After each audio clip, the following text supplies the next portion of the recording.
सुप्रभात बच्चों, मैं सरिता सैनी आज आपको कृतिका पुस्तक भाग 1 का पाठ 1 इस जल प्रलय में का सार पढ़ाऊँगी, जिसके लेखक हैं फणीश्वर नाथ रेणु।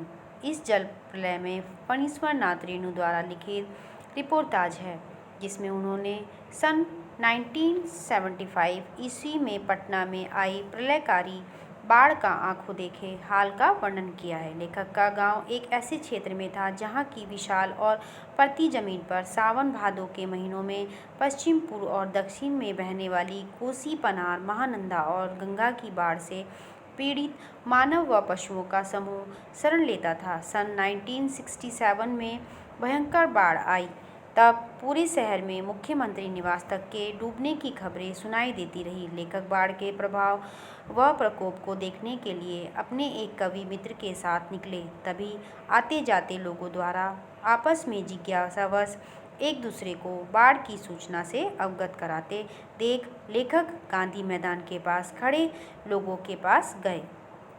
शाम को 7:30 बजे पटना के आकाशवाणी केंद्र ने घोषणा की कि पानी आकाशवाणी के स्टूडियो की सीढ़ियों तक पहुंच गया है। बाढ़ का पानी देखकर आ रहे लोग पान की दुकानों पर खड़े हंस बोलकर समाचार सुन रहे थे, परंतु लेखक और उनके मित्र के चेहरों पर उदासी थी। कुछ लोग ताश खेलने की तैयारी कर रहे थे। राजेंद्र नगर चौराहे पर मैगजीन कॉर्नर पर पूर्वोक्त पत्रिकाएं बिक रही थी। लेखक कुछ पत्रिकाएं लेकर तथा अपने मित्र से विदा लेकर अपने फ्लैट में आ गए। वहां उन्होंने जनसंपर्क विभाग की गाड़ी से लाउडस्पीकर पर की गई बाढ़ से संबंधित घोषणाएं सुनाई दी। उसमें सबको सावधान रहने के लिए कहा गया। रात में देर तक जगने के बाद लेखक सोना चाहते थे, पर नींद नहीं आती। वे कुछ लिखना चाहते हैं और तभी उनके दिमाग में कुछ पुरानी यादें तरोताज़ा हो जाती हैं। सन 1947 में मनिहारी जिले में बाढ़ आई थी। लेखक गुरु जी के साथ नाव पर दवा, किरोसिन तेल, पकाही, घाव की दवा और दियासलाई आदि लेकर सहायता करने के लिए वहां गए।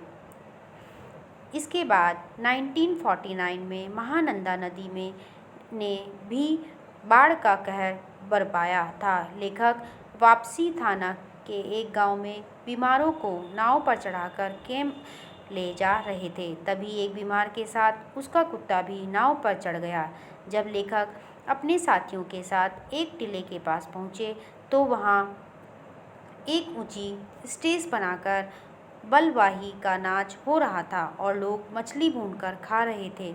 एक काला कलूटा नटुआ लाल साड़ी में दुल्हन के हाव भाव को दिखा रहा था। फिर एक बार सन 1967 ईस्वी में जब पुन का पानी राजेंद्र नगर में घुस गया तो कुछ सजे धजे युवक युवतियों की टोली नाव पर स्टोव, केतली, बिस्कुट आदि लेकर जल विहार करने निकले। उनके ट्रांजिस्टर पर हवा में उड़ता जाए गाना बज रहा था। जैसे ही उनकी नाव गोलंबर पहुंची और ब्लॉकों की छतों पर खड़े लड़कों ने उनकी खिल्ली उड़ानी शुरू कर दी तो वे दुबकर हवा हो गए।